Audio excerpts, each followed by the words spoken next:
Yes. It's my birthday. May 22nd is my birthday. I wake up, I end up texting Johnny and saying, hey, I'm going to be in town, because he's not staying at the Eastern Columbia building. He's staying in a house in town. Okay? So I texted him, it's my birthday. I said, listen, I'm going to be in town. I'm going to come by and to have a birthday drink. Okay. I didn't hear from him, I didn't get an answer back, but I said, that's what I'm doing. If that happens, that happens. Around noontime, walked out of my apartment, and I go through the hallway, as you see the graph. I go through the hallway, and I turn the corner from Penthouse 3. As I'm walking down, well, who do I see? I see a group of people. It's a guy in black clothes, black shirt, black pants, Amber Heard, and I see Josh Drew, who's leaning up against the door, and the door is open. Something's going on, and as I'm walking up, I'm saying, hey, what's up? What are you guys doing? And then Amber turns to me as I'm walking up. Amber turns to me, and she says, Johnny came by last night. He got violent, so I'm changing the locks on 1, 3, and 5. And I'm looking at her, and she goes, oh, and don't worry about 2, you're okay. And at this point, I'm now walking past, so now we're all in front of the open door of the apartment, and I see there's 2 guys, 2 locksmiths, working on the door. Now, I'm standing on one side, and you have Josh Drew on one side of the door. You got the 2 locksmiths with the door open, working on it. The sun's coming through the door, sunlight from windows.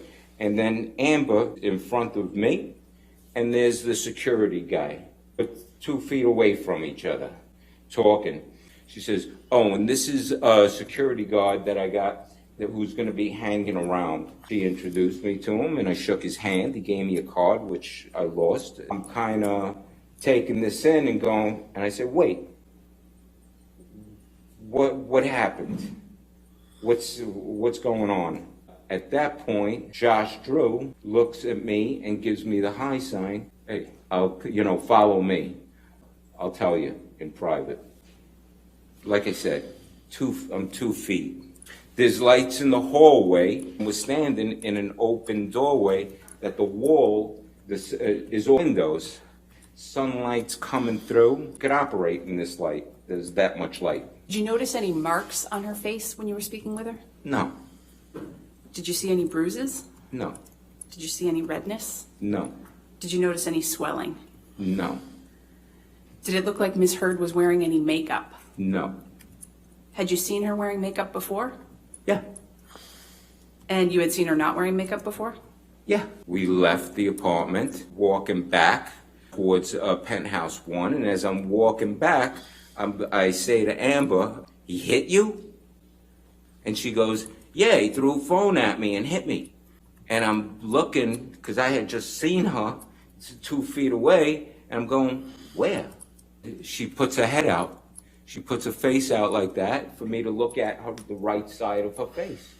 I inspect the face. I'm looking at her forehead. I'm looking at the side of her eye. I'm looking at her cheek. I'm looking at her chin. I'm looking at the other side of the face.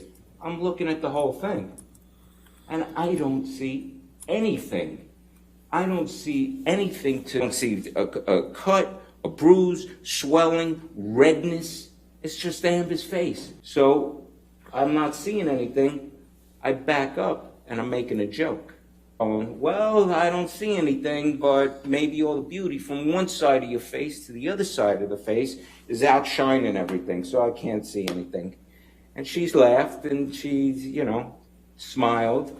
And I just looked at everybody and said, hey, it sounds nuts. I said, I gotta go. And I gave her a hug and kissed her on that side of the face.